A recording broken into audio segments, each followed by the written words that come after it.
नमस्कार दोस्तों, मैं अजीत कुमार यादव आपके चैनल टारगेट विद अजीत पर आपका स्वागत करता हूं। तो आज हमारी पर्यावरण से रिलेटेड भाग 5 है, पार्ट 5। तो इस सीरीज में आज हमारा पार्ट 5 है। अगर आप चैनल पर नए हैं तो वीडियो को लाइक करें, चैनल को सब्सक्राइब कर लें और शेयर करें, बेल आइकन को दबा लें, जिससे कि आपको हमारी हर वीडियो का नोटिफिकेशन जल्दी से जल्दी मिलता रहे। तो पर्यावरण से बहुत ही महत्वपूर्ण एनसीईआरटी की पाठ्य पुस्तकों से लिए गए क्वेश्चंस हैं ये, जिसमें आज हमारा पार्ट 5 है। चलिए तो वीडियो स्टार्ट करते हैं। हमारा क्वेश्चन नंबर 1 है हमारा। तो क्वेश्चन नंबर 1, भारत, पहला क्वेश्चन है आपका, भारत के कितने प्रतिशत क्षेत्रफल पर वन पाए जाते हैं? तो भारत के 24.39% क्षेत्रफल पर वन पाए जाते हैं। अगर आपके एग्ज़ाम में 24.39% ना हो, 24% हो, तो भी आप इसे टिक कर सकते हैं। कन्फ्यूजन वाली कोई बात नहीं है, क्योंकि 24% भी आपका सही है। चलिए तो अब आपका हमारा क्वेश्चन नंबर 2। क्वेश्चन नंबर 2 है हमारा, पवन वायु की गति किससे मापी जाती है? यानी पवन की गति, वायु की गति किससे मापी जाती है? तो पवन की जो गति है वो आपकी एनीमोमीटर से मापी जाती है। किससे? एनीमोमीटर। चलिए अगला क्वेश्चन है हमारा, क्वेश्चन नंबर 3, फ्लाई ऐश वातावरण प्रदूषक है। फ्लाई ऐश जो है वो एक वातावरण प्रदूषक है। ये किसके द्वारा उत्पन्न होता है? तो आंसर है इसका थर्मल पावर प्लांट, यानी कि थर्मल पावर प्लांट के द्वारा यह प्रदूषक उत्पन्न होता है। तो इसमें कई क्वेश्चन बनते हैं। ये हो जाएगा हमारा, फ्लाई ऐश क्या है? तो लिख देंगे वातावरण प्रदूषक किससे उत्पन्न होता है? थर्मल पावर प्लांट से। क्लियर? चलिए अगला क्वेश्चन है हमारा, क्वेश्चन नंबर 4, पृथ्वी की सतह से सबसे दूर पाई जाने वाली वायुमंडलीय परत कौन सी है? यानी कि पृथ्वी की सतह से दूर, सबसे दूर पाई जाने वाली वायुमंडलीय परत हमारी कौन सी है? बाह्य मंडल। याद रखेंगे।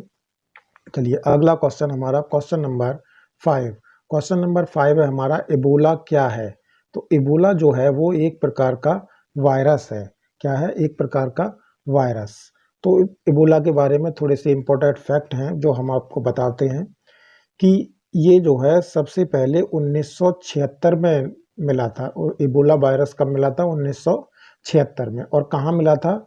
कि इबोला नदी के किनारे, सबसे पहले यह इबोला नदी के किनारे बसे हुए एक गांव में मिला था। कहाँ? गांव में। इसीलिए इसका नाम इबोला पड़ा। क्या पड़ा?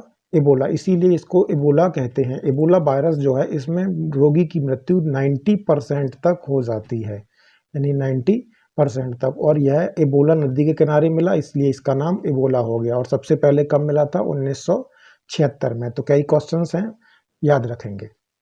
चलिए क्वेश्चन नंबर 6 है आपका, संसार का सर्वाधिक सक्रिय ज्वालामुखी कौन सा है? तो संसार का जो सर्वाधिक सक्रिय ज्वालामुखी है वो क्लायू है। कौन सा? क्लायू। याद रखेंगे। क्वेश्चन नंबर 7 है आपका, पैन क्या है? तो पैन एक तो हमारा होता है परमानेंट अकाउंट नंबर, जिसे हम पैन कार्ड बोलते हैं। लेकिन यहाँ जो पैन पूछा है वो पूछा है गौड़ प्रदूषक है। क्या है? एक गौड़ प्रदूषक है। याद रखेंगे कि गौड़ प्रदूषक है ये एक। क्लियर?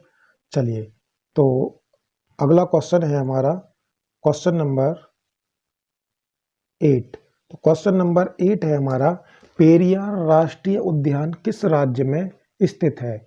तो पेरियार राष्ट्रीय उद्यान हमारा केरल में स्थित है। कहाँ स्थित है? केरल में।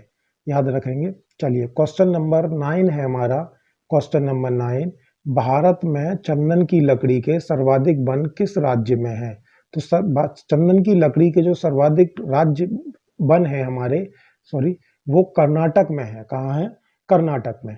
चलिए अगला क्वेश्चन है हमारा, क्वेश्चन नंबर 10, मानव पर्यावरण के घटक कौन से हैं? यानी कि मानव पर्यावरण, जो मानव के द्वारा पर्यावरण होता है, वो कौन कौन से घटक हैं? तो एक तो हमारा भूमि हो गया, समुदाय हो गया और परिवार। भूमि, समुदाय और परिवार, इनमें से कोई भी ऑप्शन होता है तो आप टिक कर सकते हैं। यानी कि ये 3 ऑप्शन होंगे, एक रॉन्ग दे दिया तो उसको आप टिक कर देंगे। चलिए अगला क्वेश्चन है हमारा, क्वेश्चन नंबर 11, अंतरराष्ट्रीय जैव विविधता दिवस कब मनाया जाता है? तो अंतरराष्ट्रीय जैव विविधता दिवस जो मनाया जाता है वो 22 जून को मनाया जाता है। कब? 22 जून। तो आंसर हो जाएगा इसका 22 जून। चलिए अगला क्वेश्चन है आपका क्वेश्चन नंबर 12। तो क्वेश्चन नंबर 12 कहता है आपका झीलों का देश किस देश को कहा जाता है? तो झीलों का देश जो कहा जाता है वो फिनलैंड को कहा जाता है। किसे? फिनलैंड को। चलिए तो झीलों का देश फिनलैंड। चलिए अगला क्वेश्चन है हमारा क्वेश्चन नंबर 13। तो क्वेश्चन नंबर 13 हमारा कहता है बगीचों का शहर कहा जाता है। तो बगीचों का शहर किसे कहा जाता है? कपूरथला को। याद रखेंगे। अगला क्वेश्चन है हमारा क्वेश्चन नंबर 14। हरित क्रांति के जन्मदाता माना जाता है। तो हरित क्रांति के जन्मदाता किसको माना जाता है? Norman Borlaug. नॉर्मन बोरलॉग को माना जाता है जो सोवियत रूस से थे। ठीक है। चलिए अगर यही क्वेश्चन आपका पूछा जाए कि भारत में हरित क्रांति के जनक किसे माना जाता है, तो ये क्वेश्चन हमने पिछली वीडियो में करा दिया है। तो लिखेंगे आप MS स्वामीनाथन, यानी कि MS स्वामीनाथन। किसको माना जाता है? स्वामीनाथन। चलिए तो अगला क्वेश्चन है हमारा क्वेश्चन नंबर 15। विश्व वन्य दिवस मनाया जाता है। मोस्ट इंपोर्टेंट क्वेश्चन है। विश्व वन्य दिवस जो मनाया जाता है वो 21 मार्च को मनाया जाता है। कब? 21 मार्च। चलिए अगला क्वेश्चन है आपका क्वेश्चन नंबर 16। क्वेश्चन नंबर 16 है आपका प्रथम कृषि विज्ञान केंद्र की स्थापना हुई थी। तो प्रथम कृषि विज्ञान केंद्र की स्थापना जो हुई थी वो 1974 में हुई थी और पौंडीचेरी में। कहाँ हुई थी? पौंडीचेरी में। चलिए अगला क्वेश्चन है हमारा क्वेश्चन नंबर 17।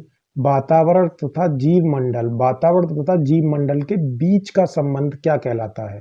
तो वातावरण तथा जीव मंडल के बीच के संबंध को पारिस्थितिकी कहते हैं, यानी कि इकोसिस्टम। पारिस्थितिकी तंत्र जिसे बोलते हैं, इकोसिस्टम। अगला क्वेश्चन है हमारा क्वेश्चन नंबर 18। पृथ्वी का रक्षा कवच किसे कहा जाता है? तो पृथ्वी का रक्षा कवच जो कहा जाता है वो ओजोन परत को कहा जाता है। किसको? ओजोन परत। पृथ्वी का रक्षा कवच ओजोन परत को कहा जाता है। तो क्वेश्चन नंबर 19 है हमारा ओजोन परत को नष्ट करने वाली गैस कौन सी है? तो ओजोन परत को नष्ट करने वाली जो गैस है वो क्लोरोफ्लोरोकार्बन है। कौन सी है? क्लोरोफ्लोरोकार्बन। याद रखेंगे। चलिए अगला क्वेश्चन है हमारा क्वेश्चन नंबर 20। मौसम परिवर्तन से संबंधित सभी घटनाएं घटित होती हैं। तो मौसम परिवर्तन से संबंधित सभी घटनाएं कहाँ घटित होती हैं? क्षोभ मंडल में। याद रखेंगे, क्षोभ मंडल। तो आज के ये हमारे 20 क्वेश्चंस थे, मोस्ट इंपोर्टेंट क्वेश्चंस थे जो हमने NCERT की बुक से लिए हैं। चलिए तो पिछली वीडियो में हमने आपसे एक क्वेश्चन पूछा था जिसका आंसर हमने आपको कमेंट बॉक्स में देने के लिए कहा था।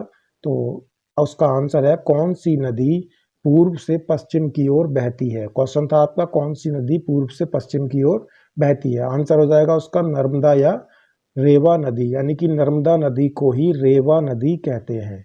याद रखेंगे।